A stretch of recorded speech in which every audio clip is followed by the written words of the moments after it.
And England మధ్య 5 మ్యాచ్ల test series June 20 నుంచి ప్రారంభం కానుంది. ఈ కీలకమైన సిరీస్ కోసం బీసీసీఐ జంబో స్క్వేర్ను ప్రకటించింది. ఇందులో ఒక ఆసక్తికరమైన విషయం ఏంటంటే, ఇందులో భారత కీలక ప్లేయర్లైనటువంటి రోహిత్ శర్మ, విరాట్ కోహ్లీ, రవిచంద్రన్ అశ్విన్ లాంటి ఆటగాళ్లు లేకుండా తొలిసారిగా బరిలోకి దిగుతున్నారు. ఇందులో బుమ్రా ఉన్నప్పటికీ తను 5 మ్యాచ్ల్లో ఎన్ని మ్యాచ్లు ఆడేదనేది తన ఫిట్నెస్ సమస్యల దృష్ట్యా ఖచ్చితంగా చెప్పలేమని భారత ప్రధాన కోచ్ అయిన గౌతమ్ గంభీర్ తెలియజేశారు. సో ఈ సిరీస్ భారత యువ ఆటగాళ్ళకి అత్యంత కీలకం. ఎందుకంటే ఈ సిరీస్లో పెర్ఫార్మెన్స్ భారత జట్టులో వాళ్ళ స్థానం కూడా ఖచ్చితంగా కన్ఫర్మ్ చేసుకోవచ్చు. ఈ సిరీస్లో అత్యంత ఎక్కువగా భరోసా ఇస్తున్న ఆటగాళ్ళు KL Rahul and Karun Nair. Australia మాజీ ఆటగాడు అయినటువంటి మైకేల్ క్లార్క్ ఇండియా జంబో స్క్వాడ్పై ఆసక్తికరమైన వ్యాఖ్యలు చేశాడు.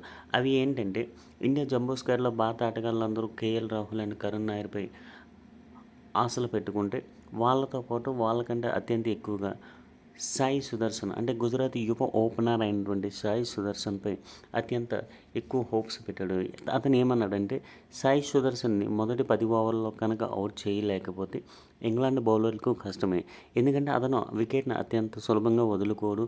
అండ్ ఈ ఐపీఎల్లో గుజరాత్ టైటాన్స్ తరపున 15 మ్యాచ్లన్న సాయి సుదర్శన్ 759 పరుగులు చేసి గుజరాత్ ప్లే ఆఫ్ చేరడంలో కీలక పాత్ర పోషించాడు.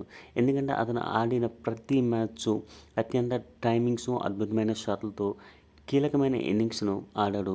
అదేవిధంగా అతను కేవలం టెస్టులకే కాకుండా టెస్ట్, టీ20, వన్డే టీంల్లో అత్యంత స్థిరంగా కొనసాగే సభ్యుడిగా కొనసాగడానికి అవకాశాలు ఎక్కువగా ఉన్నాయని మైకేల్ క్లార్క్ ఈ యువ ఓపెనర్పై ప్రశంసలు కురిపించారు. ఎందుకంటే ఈ ఓపెనర్ అద్భుతమైన ఆటతీరుతో అభిమానులు అందరిలో చిరస్మరణమైన స్థానాన్ని సంపాదించుకున్నాడు. సో మైకేల్ క్లార్క్ అభిప్రాయం నిజమై ఇండియా ఇంగ్లాండ్పై టెస్ట్ సిరీస్ని గెలిచి వాటిలో టెస్ట్ సిరీస్ గెలవడంలో సాయి సుదర్శన్, కేఎల్ రాహుల్, కరుణ్ నాయర్ కీలక పాత్ర వహిస్తారని